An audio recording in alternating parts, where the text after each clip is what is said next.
A black or blank screen on your LG computer doesn't always mean expensive repairs are needed. We will troubleshoot startup issues, repair Windows boot files, restore system functionality, and use advanced recovery options to get your laptop or desktop computer working once again. A lot of errors pertain to this problem, and we're going to go ahead and jump into what should hopefully be a pretty straightforward process, guys.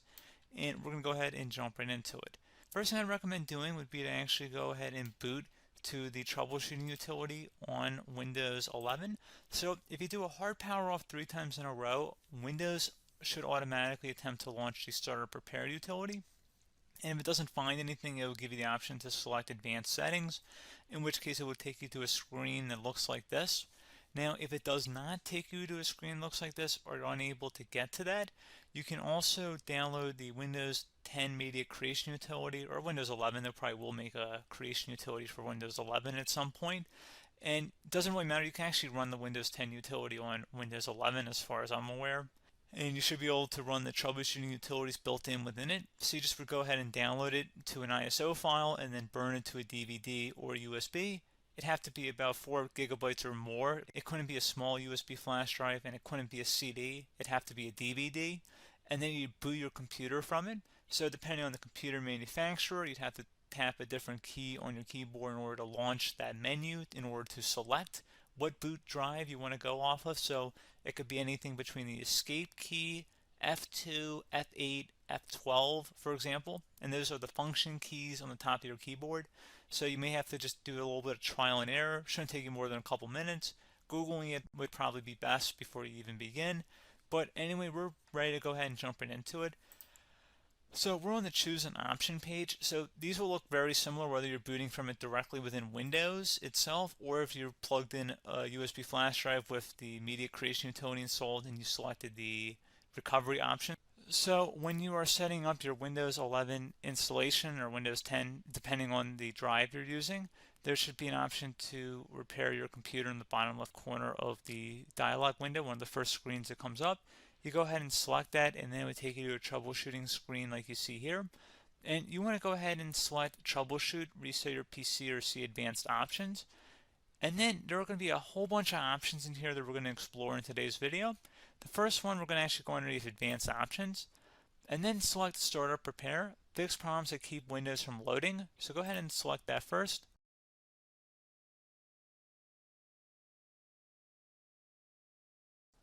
Okay, so you can see it could not repair our PC. That was our first option we could try. Something else, if we go back into advanced options here, and then select troubleshoot, we're going to go underneath advanced options again. You can go ahead and actually access safe mode by selecting startup settings. And then if you select the restart button, you have the option on the screen, select safe mode with networking, which will give you a key on the screen. It'll tell you which key to press to enter that. I believe it's the F7 key. It'll do that for you. I'm not going to go over that in today's tutorial because I don't really want to go into safe mode, but you're more than welcome to attempt that by going into here and then selecting restart. Again, it'll launch another screen. It'll say what key do you want to press, and it'll give you like 7 or 8 different options, and you want to select safe mode with networking. There's also an option for a command prompt too, but that's going to be something we're going to cover later in this video, and we don't even have to go through that in order to access it. So that's why I'm not going to really push for that, because unless you know exactly what's causing the problem, you probably don't need to go into safe mode. Unless you're trying to recover files, in which case then you definitely can go into safe mode, but we're trying to actually recover our computer here. So I hope that makes sense. Something else we can also try here as well would be to uninstall updates, remove recently installed quality or feature updates from Windows. So if you go ahead and select that, you can uninstall the latest quality updates, which generally is the more day-to-day updates. Feature updates are the less regularly released ones, like the big ones. I would equate it to service packs in like Windows 7 and Windows Vista and Windows XP. So larger updates that occur once or twice a year at most. And the quality updates are more just a regular update. So probably obviously depend, it'll take longer if you're going to try and uninstall the latest feature update versus quality update. And maybe you don't need to go back that far. So just giving you guys a couple of pointers with that. Something else you can also look at here, and we're going to jump into the command prompt in a little bit, but you can select System Restore, which will use a restore point recorded on your PC to restore Windows.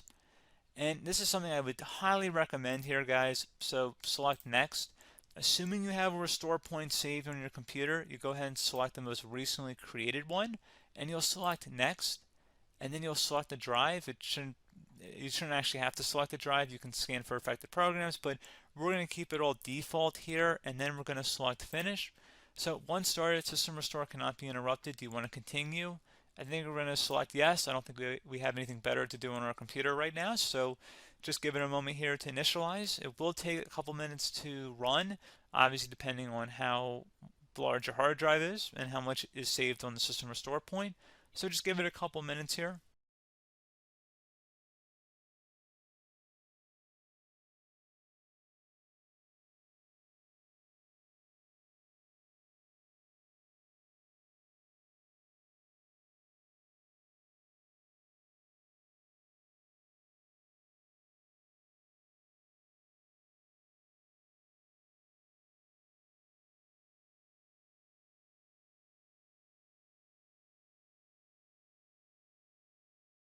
System has been restored successfully.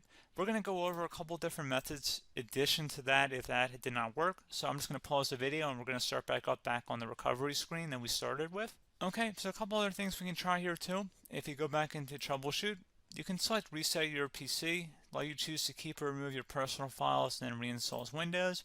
You can select to keep my files, which will remove apps and settings but keeps your personal files. You can also select Remove Everything, which will remove all of your personal files, apps, and settings.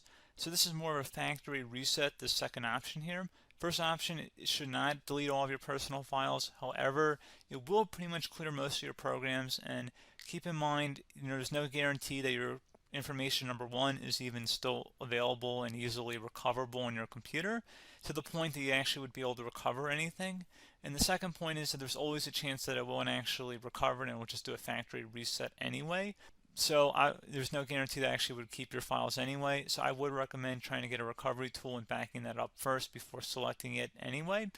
But again, those are a couple different options. And then something else you can try here, if you go back to the choose an option. Another option, if you go underneath choose an option and select troubleshoot, advanced options, and now select where it says command prompt. Okay, so the first thing we should do is type our main hard drive here. In most cases, it should be the C drive. So you just do a C colon and then hit enter on your keyboard. So once you're underneath the C drive, we're going to type in dir and then hit enter on your keyboard. It should have program files, users, and Windows all in there. That's how you know you're in the right directory.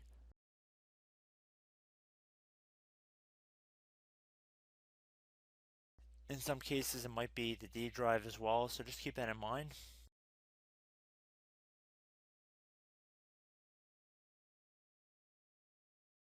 Next thing we're going to do is type in cd space / Windows / system 32 / config,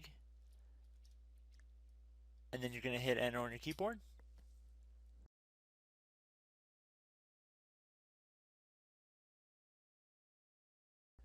So now you're going to type md space backup.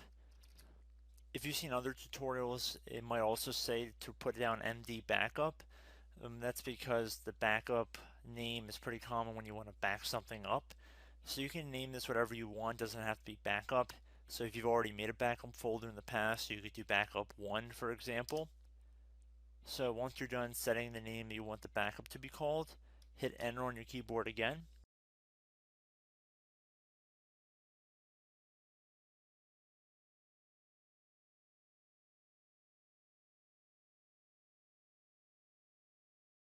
At this point you want to type copy, C-O-P-Y, space, then you want to do the star symbol above the 8 key, then do a period or a dot, whatever you want to call it, then another star sign, and then another space, and then type backup, and then hit enter on your keyboard.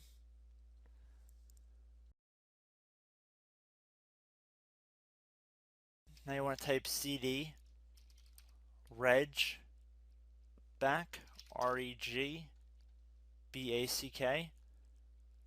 and then hit enter on your keyboard. So now that we are under the reg back, so now you want to type dir again, and then hit enter.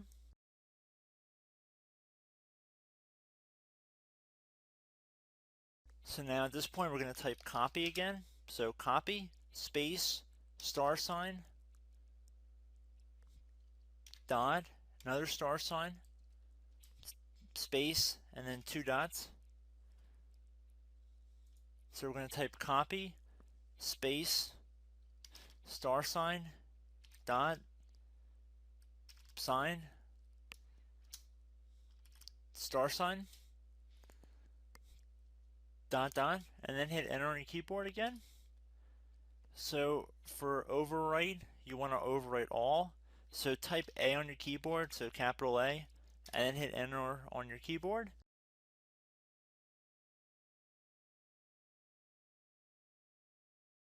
So at this point, you should be good to go. You can close out of the command prompt window, and if you accidentally continue to Windows 10, you should be all set.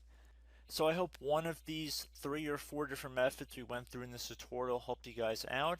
Again, I'm not sure if you guys heard me earlier, but try to go back into your safe mode if possible and uninstall any programs you know might be conflicting with the Windows startup if you can get into safe mode. So just keep that in mind. Something very simple like that could be blocking up everything. So again, I hope this tutorial helped you guys out, and I will catch you in the next tutorial. Goodbye.